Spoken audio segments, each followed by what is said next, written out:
السلام علیکم ورحمۃ اللہ تعالی وبرکاتہ۔ مرکز اہل سنت جامعہ رضویہ منظر اسلام کے یوٹیوب چینل ہم سبق درس نظامی میں آپ کا خیر مقدم ہے۔ پیارے بچوں، جنہوں نے اب تک ہمارے چینل کو سبسکرائب نہیں کیا ہے وہ ضرور سبسکرائب کر لیں اور بیل آئیکن یعنی گھنٹی بھی دبا دیں تاکہ ہر ویڈیو کی نوٹیفیکیشن آپ تک پہنچتی رہے، اور اپنے ساتھیوں سے بھی شیئر کیا کریں تاکہ ہماری گفتگو سے ہر ایک کو فائدہ حاصل ہو سکے، اور بات پسند آئے تو لائک بھی ضرور کیا کریں۔ چلیے کتاب سے کچھ عبارت پڑھ لیتے ہیں۔ بسم اللہ الرحمن الرحیم۔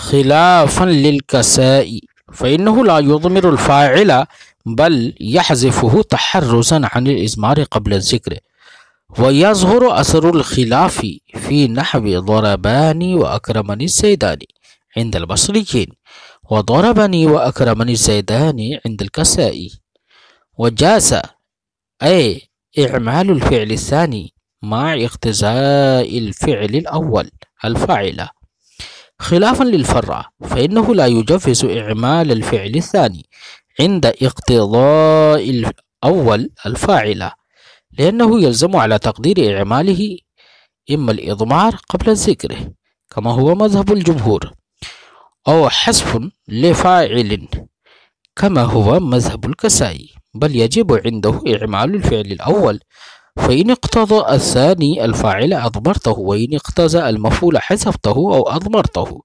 تقول ضربني وأكرماني زيدان، ولا يلزم حينئذ محذور إلى آخر العبارة۔ پیارے بچوں، آج کے اس سبق میں صاحب کافیہ خلافاً للکسائی وجازہ خلافاً للفراء سے خلافاً للکسائی سے امام کسائی کا اختلاف بیان کر رہے ہیں۔ ماقبل کے سبق میں یہ بتایا تھا کہ جب بصریوں کے مذہب کے مطابق آپ فعل ثانی کو عمل دے دیں تو فعل اول میں غور کریں کہ فعل اول فاعل کا تقاضا کر رہا ہے یا مفعول کا۔ اگر فعل اول فاعل کا تقاضا کر رہا ہے تو ایسی صورت میں فاعل کی ضمیر لے کر آئیں گے جمہور کے مذہب کے مطابق کہ فاعل کی ضمیر وہ اس میں ظاہر کے موافق ہو۔ حذف نہیں کریں گے فاعل کو، کیونکہ فاعل کو حذف کریں گے تو بغیر قائم مقام کے فاعل کو حذف کرنا لازم آ جائے گا،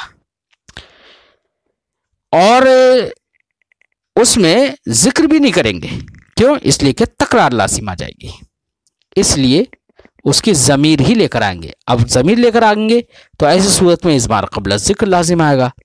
تو صاحب شرح نے کل اس سے پہلے سبق میں بتایا تھا کہ عمدہ کے اندر اضمار قبل ذکر جائز ہوتا ہے تفسیر کی شرط پر، اور یہاں پر ایسا ہی ہے۔ تو بہرحال جمہور کے مذہب کے مطابق اگر فعل اول فاعل کا تقاضا کر رہا ہے تو فاعل کی ضمیر لے کر آ رہے تھے۔ اس میں امام کسائی کا اختلاف ہے۔ امام کسائی یہ کہتے ہیں کہ فاعل کی ضمیر نہیں لے کر آئیں گے بلکہ فاعل کو حذف کر دیں گے۔ کیوں؟ اس لیے کہ ضمیر اگر لے کر آئیں گے تو اضمار قبل ذکر لازم آ جائے گا، جب اضمار قبل ذکر لازم آ جائے گا تو اضمار قبل ذکر سے بچنے کے لیے ضروری ہے کہ فاعل کی ضمیر نہ لا کر کے فاعل کو حذف کر دیا جائے۔ اب فاعل کو اگر حذف کریں گے امام کسائی کے مطابق، امام کسائی کے نزدیک، تو ایسی صورت میں ان پر یہ اعتراض ہوگا کہ وہی یہاں پر فاعل کا قائم مقام کے بغیر حذف کرنا لازم آئے گا، عمدہ کا حذف کرنا لازم آئے گا بغیر قائم مقام کے، اور یہ تو صحیح نہیں ہے۔ بہرحال امام کسائی اس کو بغیر قائم مقام کے بھی فاعل کو حذف کرنا جائز قرار دیتے ہیں۔ اس لیے صاحب کافیہ نے فرمایا خلافاً للکسائی، امام کسائی کا اس میں اختلاف ہے۔ فرماتے خلافاً للکسائی فإنه لا يضمر الفاعل، کیونکہ وہ فعل اول کے اندر فاعل کی ضمیر نہیں لاتے ہیں اگر وہ فاعل کا تقاضا کرے، بل يحذفه، بلکہ امام کسائی فاعل کو حذف کر دیتے ہیں تحرزا عن الإضمار قبل الذکر، اضمار قبل الذکر سے بچنے کے لیے۔ اب جمہور اور امام کسائی کے درمیان جو اختلاف ہوا، اس اختلاف کا ثمرہ ظاہر ہوگا اس مثال میں کہ جمہور کے نزدیک تو فاعل کی ضمیر لے کر آئیں گے، امام کسائی کے نزدیک نہیں۔ لہذا اگر ہم کہیں ضربانی و اکرمنی زیدان، تو الزیدان یہ اس میں ظاہر ہے، اس میں عمل دے دیا فعل ثانی کو، اکرمنی کا فاعل بنا دیا الزیدان کو، فعل ثانی کو عمل دے دیا، اب فعل اول بچا، اب فعل اول فاعل کا تقاضا کر رہا تھا، تو اب ایسی صورت میں فعل اول کے اندر ضمیر لے کر آ گئے تثنیہ کی اس میں ظاہر کے مطابق، یہ بصریین کے مذہب پر ہو گیا، اور ضمیر لے کر نہ آئے تثنیہ کی بلکہ کہیں ضربنی و اکرمنی زیدان، تو زیدان دوسرے والے فعل کو عمل دے دیا، پہلے والے فعل کے اندر محذوف مان لیا فاعل کو، یہ امام کسائی کا مذہب ہوگا۔ فرماتے ہیں جمہور یعنی بصریین کے قول کے مطابق، ان کے مذہب کے مطابق ہم کہیں گے ضربانی و اکرمنی زیدان، و ضربنی و اکرمنی زیدان، اور ضربنی و اکرمنی زیدان کہیں گے عند الکسائی، امام کسائی کے نزدیک، بغیر ضمیر کے لائے بلکہ اس کو حذف کر کے۔ وجازہ، اور جائز ہے خلافاً للفرہ، امام فرہ کا اختلاف ہے۔ وجازہ سے یہاں سے صاحب کافیہ یہ بتا رہے ہیں کہ بصریوں کے مذہب کے مطابق فعل ثانی کو عمل دیں اور فعل اول اگر فاعل کا تقاضا کرے تو ضمیر لائیں گے، یہ کرنا بصریوں کے نزدیک، جمہور نحویوں کے نزدیک جائز ہے۔ اس میں فرہ کا اختلاف ہے۔ امام فرہ یہ کہتے ہیں کہ اگر فعل اول فاعل کا تقاضا کرے تو ایسی صورت میں فعل ثانی کو عمل دینا ہی جائز نہیں ہے، بلکہ ایسی صورت میں فعل اول ہی کو عمل دیا جائے گا اگر وہ فاعل کا تقاضا کرتا ہے۔ فعل ثانی کو عمل دینا جائز قرار نہیں دیتے امام فرہ۔ کیوں نہیں جائز قرار دیتے؟ اس کی وجہ کیا ہے؟ وجہ وہی ہے کہ اگر ایسی صورت میں جبکہ فعل اول فاعل کا تقاضا کر رہا ہے تو فعل ثانی کو اگر آپ عمل دے دیں تو فاعل کی یا تو ضمیر لے کر آئیں گے، یا فاعل کو حذف کریں گے، یا ذکر کریں گے۔ ذکر کریں گے تو تکرار، حذف کریں تو عمدہ کا حذف لازم آ جائے گا بغیر قائم مقام کے، اور ضمیر لائیں گے تو اضمار قبل ذکر لازم آ جائے گا۔ تو ان محظور سے بچنے کے لیے، ان خرابیوں سے بچنے کے لیے امام فرہ کہتے ہیں کہ اگر فعل اول فاعل کا تقاضا کرے تو فعل ثانی کو عمل دینا ہی جائز نہیں ہوگا۔ فرماتے ہیں وجازہ، جائز ہے، یعنی ما قبل والی گفتگو جو بصریین کا قول تھا کہ فعل ثانی کو عمل دیں گے اور فعل اول اگر فاعل کا تقاضا کرے تو ضمیر لے کر آئیں گے، یہ جائز ہے خلافاً للفرہ، امام فرہ کا اختلاف ہے۔ صاحب شرح جامی فرماتے ہیں اے اعمال الفعل الثانی، فعل ثانی کو عمل دینا جائز ہے مع اقتضاء الفعل الاول الفاعل، باوجود اس کے کہ فعل اول فاعل کا تقاضا کرتا ہو۔ خلافاً للفرہ، امام فرہ کا اس میں اختلاف ہے۔ فإنه لا يجوز اعمال الفعل الثانی عند اقتضاء الاول الفاعل، کیونکہ امام فرہ فعل ثانی کو عمل دینا جائز قرار نہیں دیتے جبکہ فعل اول فاعل کا تقاضا کرے۔ لأنه يلزم على تقدیر اعماله، کیونکہ اگر فعل ثانی کو عمل دے دیا جائے اور فعل اول فاعل کا تقاضا کرے تو فعل ثانی کو عمل دینے کی تقدیر پر لازم آئے گا اما اضمار، کہ فعل اول جب فاعل کا تقاضا کر رہا ہے تو فاعل کی یا تو ضمیر لے کر آئیں گے، ضمیر لے کر آ جائیں گے تو اضمار قبل ذکر لازم آ جائے گا، کما ہوگا مذہب الجمہور، جیسے کہ ضمیر لانے کا مذہب یہی جمہور کا مذہب ہے، تو اگر ضمیر لے کر آئیں گے تو اضمار قبل ذکر لازم آ جائے گا۔ اور حذف لفاعل، یا فاعل کا حذف لازم آ جائے گا، جیسے کہ امام کسائی کا مذہب ہے کہ حذف کر دیں گے، تو یہ دونوں خرابیاں لازم آئیں گی۔ اس لیے امام فرہ کہتے ہیں کہ ایسی صورت میں جبکہ فعل اول فاعل کا تقاضا کرے تو فعل ثانی کو عمل دینا ہی جائز نہیں ہوگا۔ بلکہ امام فرہ کے نزدیک صاحب شرح فرماتے ہیں بل یجب عنده اعمال الفعل الاول، بلکہ امام فرہ کے نزدیک فعل اول ہی کو عمل دینا واجب ہوگا۔ اب فعل اول کو عمل دینا واجب ہوگا، اب فعل ثانی میں دیکھنا پڑے گا کہ فعل ثانی فاعل کا تقاضا کرتا ہے یا مفعول کا۔ اگر فاعل کا تقاضا کرے تو امام فرہ کہتے ہیں کہ فعل اول کو عمل دے دیا آپ نے، اور فعل ثانی اگر فاعل کا تقاضا کرے تو فاعل کی ضمیر لے کر آ جائیں گے، اور وہ ضمیر لوٹے گی کس کی طرف؟ اس اسم کی طرف جو فعل اول کا معمول ہے، فاعل بن گیا ہے۔ تو اضمار قبل ذکر لفظاً تو ہوگا لیکن رتبتاً نہیں ہوگا۔ فرماتے فإن اقتضى الثانی، تو فعل اول کو جب آپ نے عمل دے دیا جبکہ فعل اول فاعل کا تقاضا کرے، تو فعل ثانی اگر فاعل کا تقاضا کر رہا ہے اسمرتہ، تو اس کی آپ ضمیر لے کر آ جائیں۔ وَإِنِ اقْتَضَى الْمَفْعُولُ، اور امام فرا کہتے ہیں اگر فعل ثانی مفعول کا تقاضا کرے حذفتہ، تو اس مفعول کو حذف بھی کر سکتے ہیں کیونکہ فضلہ کا حذف جائز ہے. اور ضمرتہ، یا اس کی ضمیر بھی لا سکتے ہیں. ضمیر لائیں گے تو وہ ضمیر مابعد کی طرف لوٹ رہی ہے جو کہ فاعل ہے، تو اضمار قبل ذکر لفظاً تو لازم آئے گا لیکن رتبتاً لازم نہیں آئے گا، کیونکہ رتبتاً تو مفعول کا مقام ہی مؤخر ہونا ہے. تقول آپ کہیں گے ضربنی و اکرمانی زیدان، تو زیدان یہ فعل اول ضربنی جو تھا وہ فاعل کا تقاضا کر رہا تھا، تو امام فرا کے نزدیک فعل ثانی کو تو عمل دینا جائز نہیں رہا کیونکہ فعل اول فاعل کا تقاضا کر رہا ہے.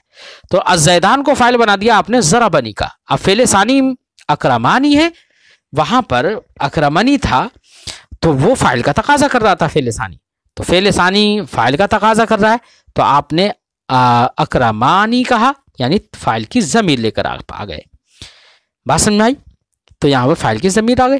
ولا یلزم حینئذ محذور، اور اگر فعل ثانی مفعول کا تقاضا کرے تو آپ حذف کر دیں، آپ یہ کہیں ضربنی و اکرمت الزیدان، تو زیدان یہ فاعل بنا دیا آپ نے ضربنی کا، اور دوسرا اکرمتو ہے وہ مفعول کا تقاضا کر رہا ہے، اس کے مفعول کو حذف کر دیا کیونکہ مفعول کا حذف کرنا جائز ہے.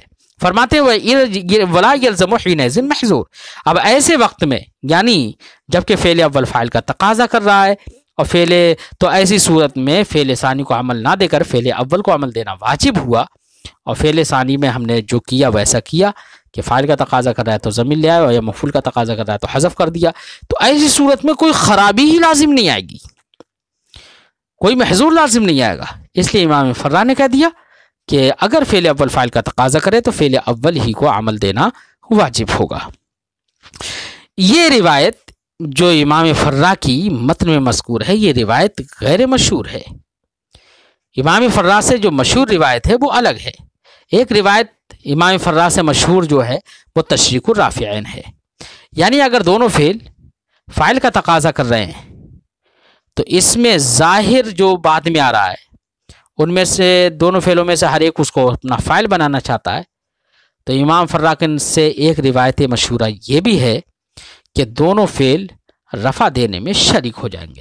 یعنی ضربنی و اکرمنی زیدن اگر ہم نے کہا تو زید کو دونوں فعلوں میں سے ہر ایک اپنا فاعل بنانا چاہ رہا ہے، تو امام فرا کے نزدیک دونوں فعلوں کو رفع دینے میں شریک کر دیا جائے گا. یعنی بیک وقت ضربنی اور اکرمنی دونوں فعل زید کو اپنا فاعل بنا رہے ہیں. بات سمجھائی؟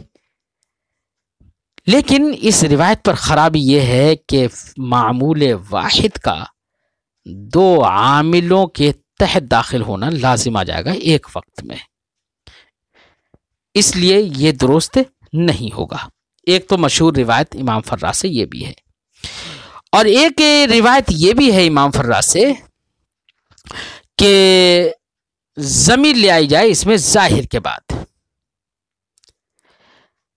اس میں ظاہر کے بعد ضمیر لے آئی جائے. مثال کے طور پر ہم نے کہا ضربنی و اکرمنی زیدن، تو ضربنی و اکرمنی زیدن ہم نے کہا تو زیدن کو تو آپ نے فاعل بنا دیا فعل ثانی کا، اور فعل اول کے لیے کیا لے کر آئے؟ ضربنی و اکرمنی زیدن ہوا، بعد میں کیا لے کر آ گئے؟ ہوا. یعنی اس میں ظاہر کے بعد آپ ہوا ضمیر لے کر آ گئے جو ضمیر پہلے والے فعل کا معمول بن گئی. یہ تو فاعل والی صورت ہو گئی. اور اگر فعل ثانی مفعول کا تقاضا کرے، کیا مفعول کا تقاضا کرے، تو فعل ثانی کو آپ عمل دیتے ہوئے امام فرا کہتے کہیں گے ہم ضربنی و اکرمتو زیدن. اب ضربنی فعل اول فاعل کا تقاضا کر رہا ہے اور فعل ثانی مفعول کا، اور بعد میں اس میں ظاہر کو آپ نے مفعول بنا دیا اور کہا ضربنی و اکرمتو زیدن. تو اس مثال میں یہ تو متعین ہو گیا کہ زیدن کو فعل ثانی کا معمول بنا دیا جبکہ فعل اول فاعل کا تقاضا کر رہا ہے. تو اس روایت کی بنا پر یہ معلوم ہو گیا کہ امام فرا کے نزدیک اگر فعل اول فاعل کا تقاضا کرے تب بھی فعل ثانی کو عمل دینا جائز ہے، جبکہ متن کی روایت سے یہ معلوم ہو رہا ہے کہ ایسی صورت میں فعل ثانی کو عمل دینا جائز ہی نہیں ہے. بات سمجھائی؟ بہرحال امام فرا کے نزدیک ضربنی و اکرم تو زیدن اگر فعل ثانی مفعول کا تقاضا کرتا ہے تو زیدن فعل ثانی کو عمل دیتے ہوئے زیدن کہا، اور ضربنی کے لیے جو فاعل ہے اس کی ضمیر بعد میں لے آئے اس میں ظاہر کے بعد، اور کہا ضربنی و اکرم تو زیدن ہوا۔ بات سمجھائی؟ یہ دو روایتیں بھی امام فرا سے منقول ہیں، اور ان میں سے یہی روایتیں مشہور بھی ہیں۔ اب سوال یہ ہے کہ صاحب کافیہ نے جو متن میں روایت پیش کی ہے وہ غیر مشہور ہے، تو وہ روایت غیر مشہورہ روایت کو متن میں کیوں پیش کر دیا؟ تو اس کا جواب یہ ہے کہ روایت غیر مشہورہ کو اس لیے صاحب کافیہ نے ذکر کر دیا تاکہ وہ بھی مشہور ہو جائے اور اس سے بھی لوگ واقف ہوں۔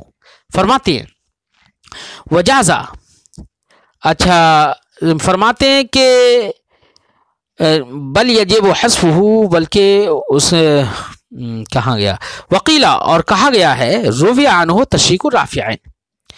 امام فرا سے ایک روایت یہ بھی منقول ہے کہ دونوں رفع دینے والے فعلوں کو شریک ٹھہرا دیا جائے اس میں ظاہر میں، یا یہ روایت ہے کہ اس میں ظاہر کے بعد اس کی ضمیر لے آئی جائے فاعل کی، کما فی صورت تاریخ تاخیر ناصب، جیسے کہ ناصب کی تاخیر کی صورت میں ضمیر لائی جاتی ہے۔ تقول، آپ کہیں گے ضربنی و اکرمنی زید ہوا، بعد میں اس میں ظاہر کے بعد ضمیر لا کر، ایسے ہی دوسرا والا فعل اگر فاعل کا مفعول کا تقاضا کرے تو اس صورت میں آپ کہیں گے ضربنی و اکرم تو زیدن ہوا، تو زیدن فعل ثانی کو آپ نے عمل دے دیا۔ تو اسی روایت سے یہ بھی سمجھ میں آ گیا کہ فعل ثانی فعل اول اگر فاعل کا تقاضا کرے تب بھی فعل ثانی کو عمل دینا جائز ہے۔ وہ روایت المتنی غیر مشہورۃ عنہ، امام فرا سے متنی کی جو روایت ہے وہ مشہور نہیں ہے۔ متنی کی روایت کیا ہے کہ اگر فعل اول فاعل کا تقاضا کرے تو فعل ثانی کو عمل دینا جائز نہیں ہے، بلکہ فعل اول ہی کو عمل دینا واجب ہے۔ وہ روایت مشہور نہیں ہے، غیر مشہور ہے، اور یہ والی روایت مشہور ہے کہ جب فعل ثانی فعل اول فاعل کا تقاضا کرے اور فعل ثانی مفعول کا تقاضا کرے تو فعل ثانی کو عمل دے دیا جائے اور فعل اول کے لیے ضمیر لے آئی جائے اس میں ظاہر کے بعد۔ یہ مشہور روایت ہے، تو اس روایت سے یہ سمجھ میں آ رہا ہے کہ فعل اول اگر فاعل کا تقاضا کرے تب بھی فعل ثانی کو عمل دینا جائز ہے، اور متن میں اس کے خلاف روایت پیش کی گئی ہے وہ غیر مشہور ہے۔ لیکن اعتراض کہ صاحب کافیہ نے غیر مشہور روایت کو کیوں پیش کر دیا، تو اس کا جواب یہ ہے کہ تاکہ وہ مشہور ہو جائے۔ یہ تو گفتگو تھی اس صورت میں جب کہ فعل ثانی کو آپ عمل دیں اور فعل اول فاعل کا تقاضا کرے، اور اگر فعل اول مفعول کا تقاضا کرتا ہے تو اس میں دو صورتیں ہیں کہ یہ دیکھنا پڑے گا کہ وہ فعل اول افعال قلوب سے ہے یا افعال قلوب سے نہیں ہے۔ یاد رہے بچوں کہ جو فعل افعال قلوب سے ہوتا ہے وہ فعل دو مفعولوں کا کم سے کم تقاضا کرتا ہے، اور افعال قلوب کے کسی بھی فعل کو اس کے ایک مفعول پر اقتصار کرنا جائز نہیں ہوتا ہے، یہ ذہن میں رہے۔ تو اگر فعل اول مفعول کا تقاضا کرے تو اس فعل میں آپ کو یہ غور کرنا ہے کہ یہ افعال قلوب سے ہے یا نہیں ہے۔ اگر وہ افعال قلوب سے نہیں ہے تو ایسی صورت میں اس فعل کے مفعول کو حذف کرنا جائز ہے۔ کیوں؟ اس لیے کہ ایسا فعل مفعول سے بے نیاز ہو جاتا ہے جو کہ افعال قلوب سے نہ ہو۔ لہذا اگر فعل اول مفعول کا تقاضا کرتا ہے تو ایسا فعل ہے جو افعال قلوب سے نہیں ہے تو وہ مستغنی ہے مفعول کے ذکر سے، اس لیے مفعول کو حذف کرنا جائز ہے۔ لہذا ہم کہیں گے ضربنی، ہم نے کہا ضربتو و اکرمتو زیدن، اکرمتو کا مفعول بنا دیا ہم نے زیدن کو، اور ضربتو جو فعل اول ہے وہ بھی مفعول کا تقاضا کر رہا ہے اور افعال قلوب سے نہیں ہے، اس لیے اس کے مفعول کو حذف کر دیا۔ بات سمجھائی؟ اور اگر فعل اول ایسا ہے کہ وہ افعال قلوب سے ہے تو اس کے مفعول کو حذف کرنا جائز نہیں ہے، ورنہ تو اقتصار لازم آ جائے گا ایک مفعول پر، اور یہ جائز نہیں ہے۔ لہذا اس کے مفعول کو ذکر کرنا ہی ضروری ہوگا۔ لہذا ہم کہیں گے حسبنی و حسبت زیدن منطلقہ، تو حسبنی فعل اول ہے، حسبت زیدن منطلقہ، حسبت فعل و فاعل ہے، زیدن مفعول بھی اول ہے، منطلقا مفعول بھی ثانی ہے۔